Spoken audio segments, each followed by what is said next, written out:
Welcome to Inside the Firm, a podcast dedicated to small business owners and hosted by entrepreneurs, Alex Gore and Lance Cayko. Each week, they take you on their journey of how to start. Welcome to another episode of Inside the Firm. My name is Alex. I did not sleep well last night. You either, huh? I did not either. For some reason, I was tossing and turning. I don't get it. Lance, tossing and turning, is on the other mic. Yep. We're here to talk about a whole bunch of things. One of it is Revit Rocket Ship, which is your training guide for Revit to get you on a clear path to success, to be modeling quickly, making awesome drawings, increasing your responsibility, increasing your rewards. Go check it out, revitrocketship.com. You can even try it out for a month if you don't like it. Guaranteed free money back. revitrocketship.com. There's a lot of people that listen to this show, a lot of architects, a lot of builders. The people are doing very high-end, beautiful buildings, and what they need to be checking out to help those buildings make perfect, beautiful sense is PellaLuxury.com. They need to go to PellaLuxury.com/thefirm because you have never experienced a brand like this before. The collection of brands within the luxury division of Pella are the conversation starters, the pioneers of industry who provide window and door solutions to discerning architects, the building industry, and beyond. They have decades of experience creating things no one else in the world is creating, and the collection of brands are brought together to complement and build on one another. They don't push beyond the limits. They set them. Explore PellaLuxury.com/thefirm today. You also need to be checking out ArcCAD. With project conditions changing and limited time to get things done, it's good to have information at your fingertips. ArcCAD.com provides architects, engineers, spec writers, and contractors with the most comprehensive libraries of building product content and design so you can access it quickly and efficiently. Even better, ArcCAD.com is free to use and requires no registration, so visit today and access the information you need now. That's ARCAT.com. Al Gore. So, I have an interesting story. This was at least a couple months ago. I, on my Calendly app, got a meeting request. And that meeting request said, hey, we want to discuss your familiarity with townhomes. I said, great, can't wait to see you. It was a couple days away. Guy comes in. We start talking. I said, hey, how did you find out about us? He said he was driving around, saw our funky-looking building. Funky. There was an F9 logo on there, looked up what we were and realized that we are an architecture firm. And this person is a developer. So then decided, hey, after I found their website, look at this. There's an easy way to just book a meeting. I might as well go talk to these people. Talk to us. Yesterday, we did some small work with them. Yesterday, we just landed a good medium-sized project with them. And it's awesome. It's awesome because what a random chance, not random, but like literally the purpose of what we did. Yeah. One time, so one of my favorite phrases is once is a coincidence, two times is a pattern. Okay. No, how do I say this? Once is an anomaly. Sure. Twice is a coincidence. Three times is a pattern. That's what I like to phrase it as. So you want this to happen 3 times? Well, I'm just here to say, remember, we have a custom house that we're doing in northern Colorado to where the client rang the doorbell on the office building this spring, and I was kind of shocked, and I said, hey, how can I help you? And hey, I'm looking for an architect. This was just off the street, same thing. I don't know if you remember this. But did he see our building and be like, there's Yes. probably architects in there? Yes. Are you serious? Yes. Hilarious. So it was the same thing. Saw the giant letters F9. We have a big glass garage door. You can go to the website and check it out. It's got the F9 on it. Maybe it's not on the website, but either way, we've got a giant letters on the garage door, glass garage door. People can see that thing. Just type in F9. There's only 2 places Google's going to take you with F9. It's either everything that has to do with the Fast and Furious movies. I don't know if you know that. Yeah. Yep. A lot of those. Yeah. Because the last one is called F9. Yeah. And then our firm. So, seems like it's a pattern. Yep. Or a coincidence. Yep. And if one more will be a pattern. One more and we'll get a pattern. I think this goes to a bigger principle that we brought up on the episode was called The Simplest Marketing Advice You'll Ever Get. Yeah. And the crux of it was you need to try to demonstrate what you wish to do, right? And then people will see that you've done that and then be likely to hire you. So hey, I want to do townhomes. Oh, here's a building in a townhome complex. We've clearly done that. It's literally just like a 1-to-1 ratio. Or I want an architect that knows how to build buildings, right? Oh, they built a building. Come in, and then we have pictures of some of the houses that we did, so it all relates. So that's what we're saying, is that if you can do it, it seems like it's paying off. It's a good move. Yeah, and I guess what it does for me is it reassures. And once again, I'm a contrarian. Al is a contrarian on certain things. I think we just always like to look at the world from like an upside down view. To make sure that what we're being presented right side up is valid or isn't valid. And one of the things you hear often right now, I think, is that like with this whole idea about, oh, we're going to be complete remote workers. Everybody's going to work from home in their pajamas. Brick and mortar is dead. I mean, obviously places like WeWork suffered during the pandemic and stuff like that, and had all these financial issues.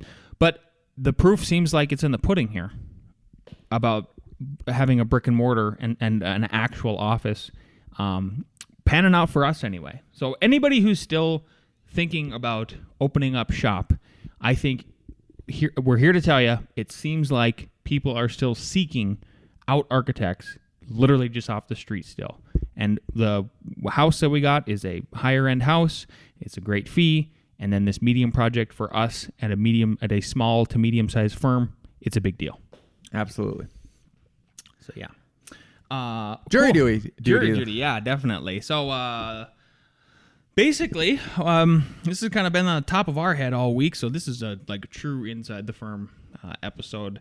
We're bringing you right inside, and so let's say one of your employees has jury duty. Like, how do you handle that? We are experiencing that for the very first time, and we're trying to navigate through it. And I just want to point out too to everybody who's listening is like, oh my gosh, if you're screaming at your radio right now and you're listening to us or the headphones and you're like, you guys didn't think about this before.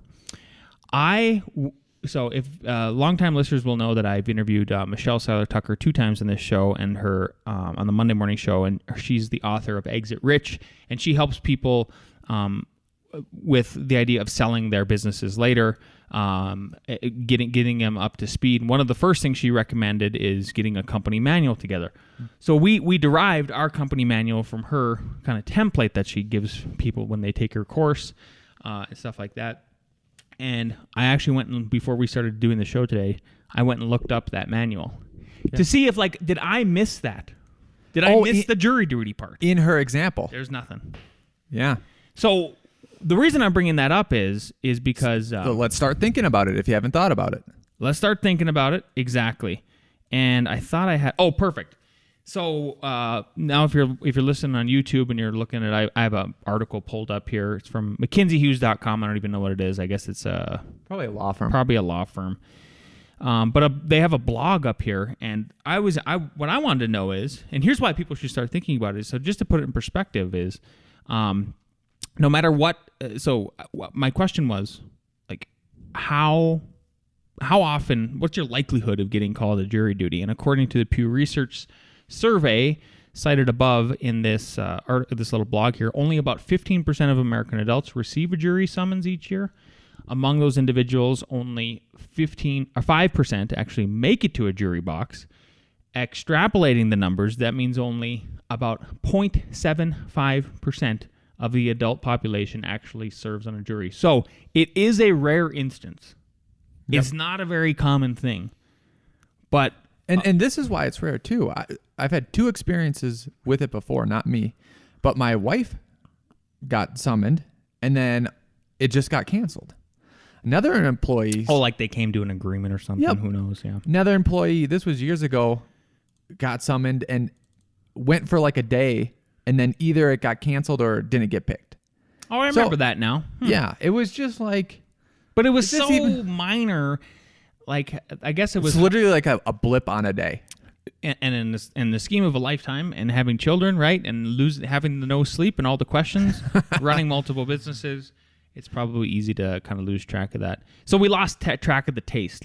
Yep. It's such a drop in the bucket of what we're doing. So, and then to put this in context, so jury duty can be everything from a minimum of that to what we've learned, you can have 6-week trials. 6-week trials. You can have 2-week trials. You can have 1-week trials. 5 days, whatever. Yep.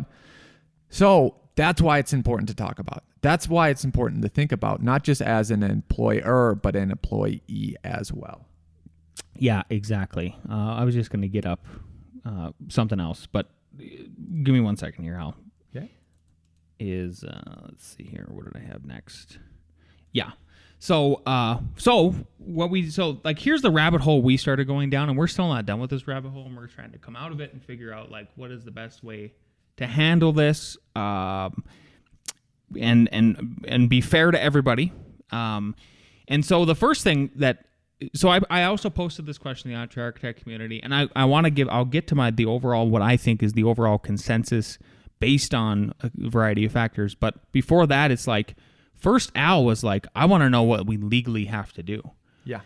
So leading up to that, basically the first thing is, and I'll get to what Al found, is I have another article pulled up. It's called "Do Employers Have to Pay for Jury Duty?" Because we just didn't know what you're supposed to do. Again, following the lead of putting together a manual from somebody like Michelle Seiler Tucker, like, feel like we did as much as we could to understand HR and what you're supposed to tackle and all of that as a small business owner. Like, you can't know everything at anyway, right? Yeah. So this article goes on to say, as a business owner, you rely on your employees to show up every day, to work every day, but there are going to be occasions where that just isn't possible, and that includes when they're called for jury duty.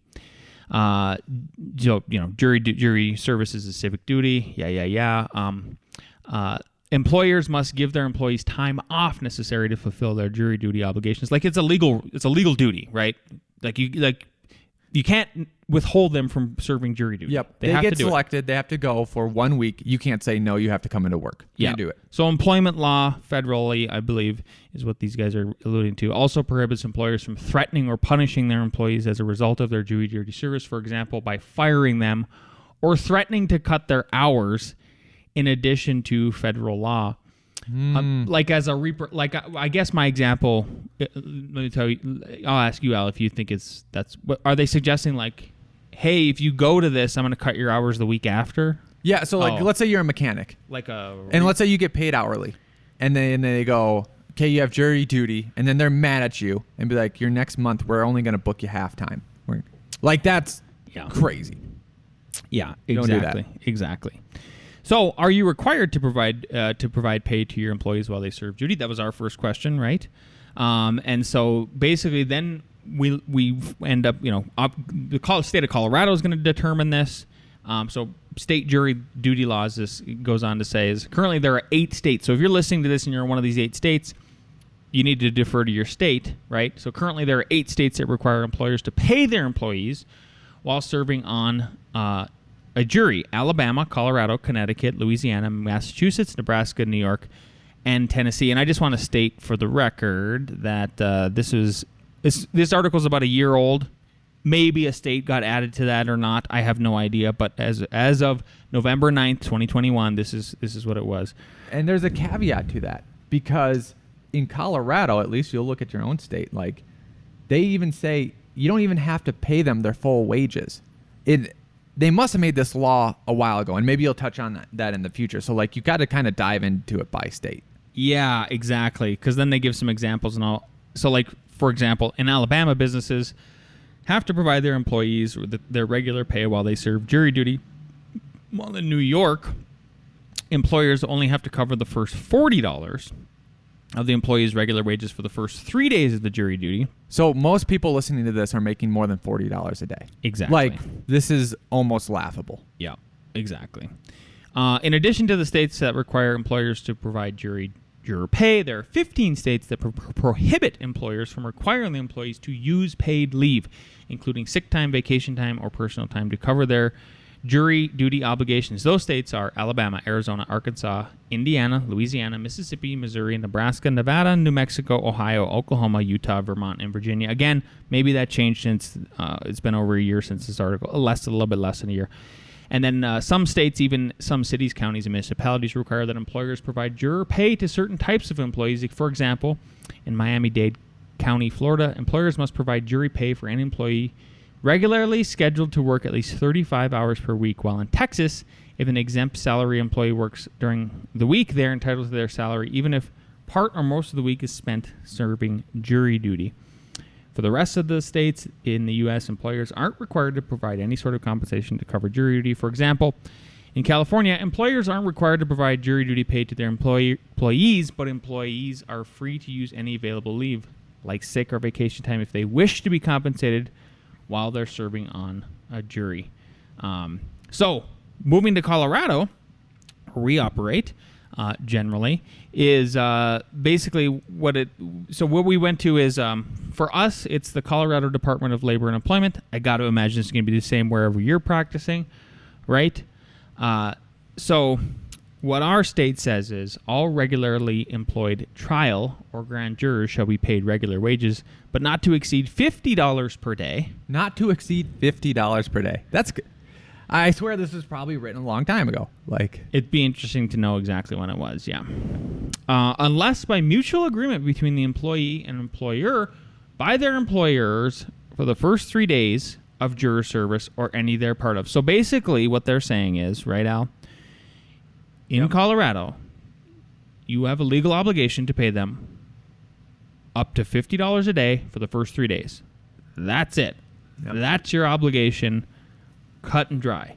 And then from there, it's up to you. And so moving on to kind of my last point with this, and then I'll shut up and let Al talk, because I can tell he just wants to talk.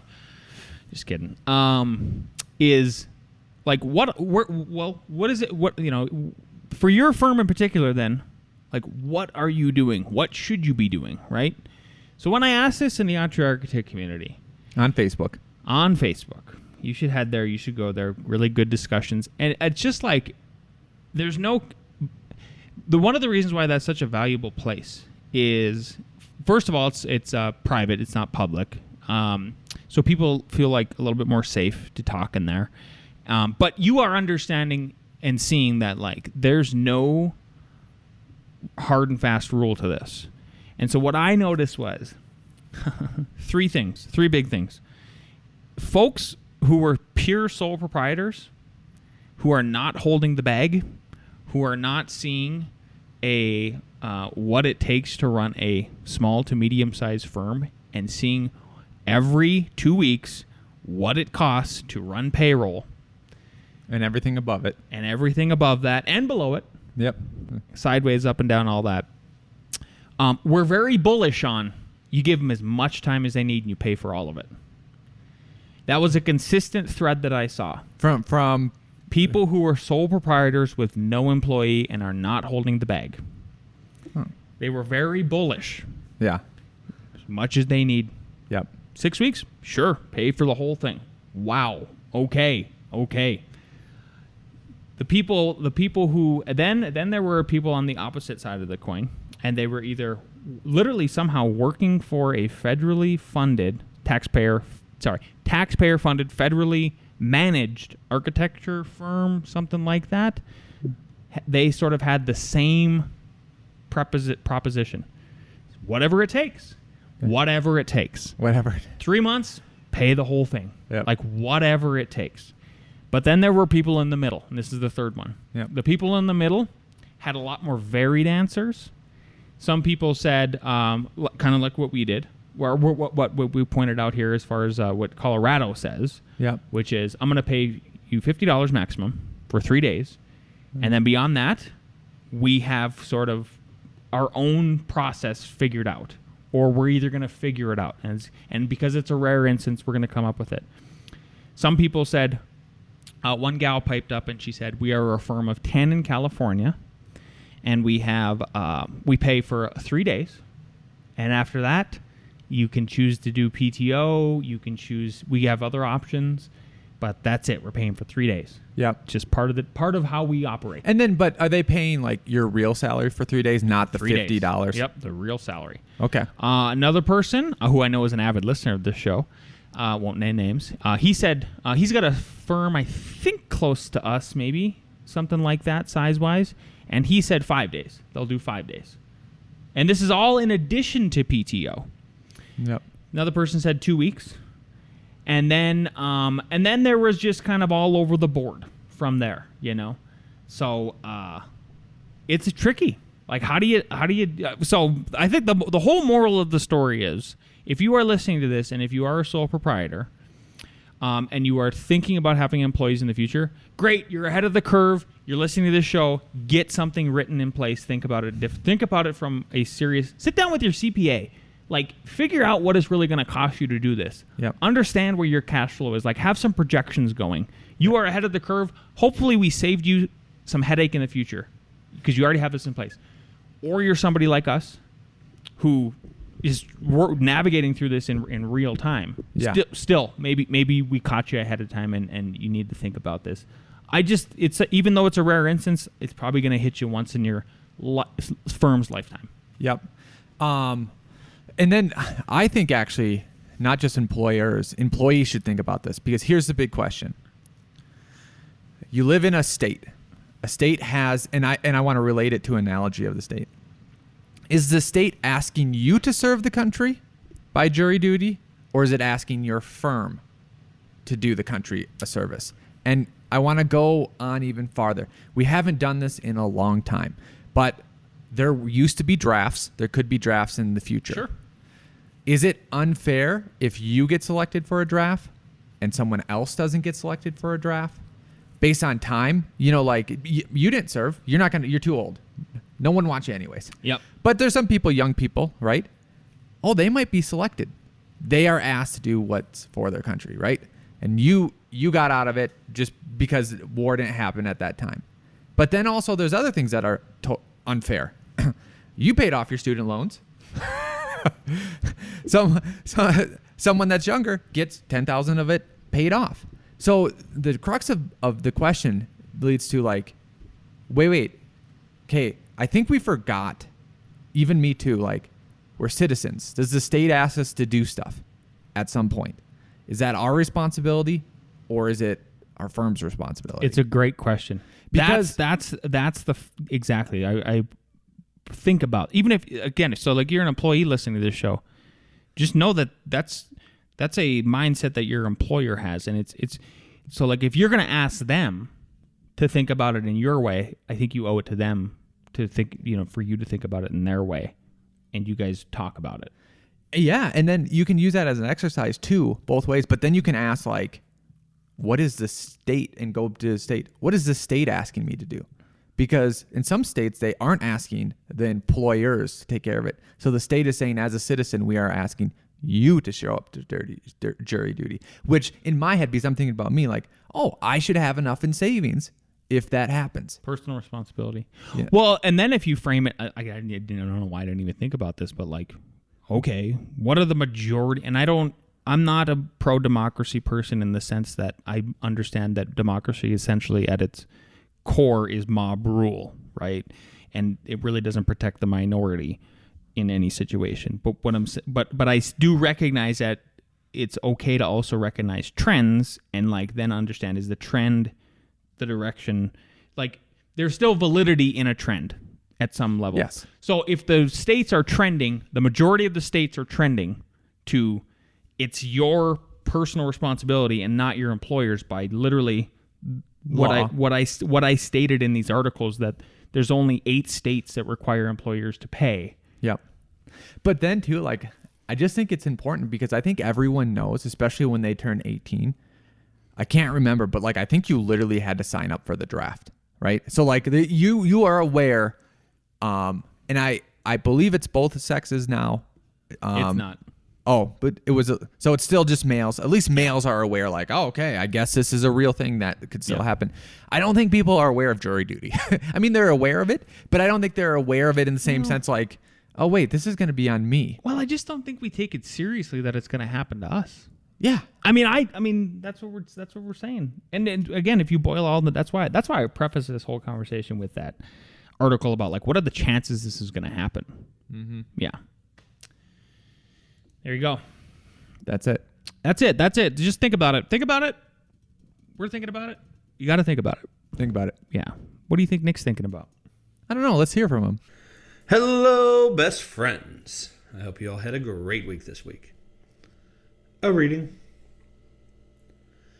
Inflation is probably the most important single factor in that vicious circle, wherein one kind of government action makes more and more government control necessary.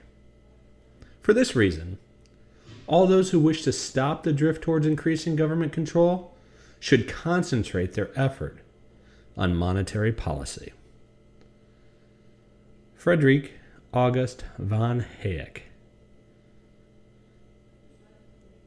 Toodles! It's actually Hayek, but I'm not going to hold that against Nick. No.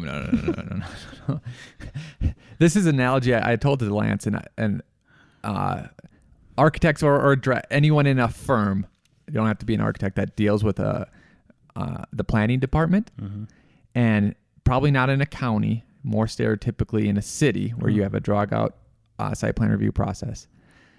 The analogy is, what if your taxes you had to submit for review? Oh my goodness. And, like, a pre-review. It's a pre-application. Hey, this is your pre-application meeting. And by the way, we're scheduled out 2 months.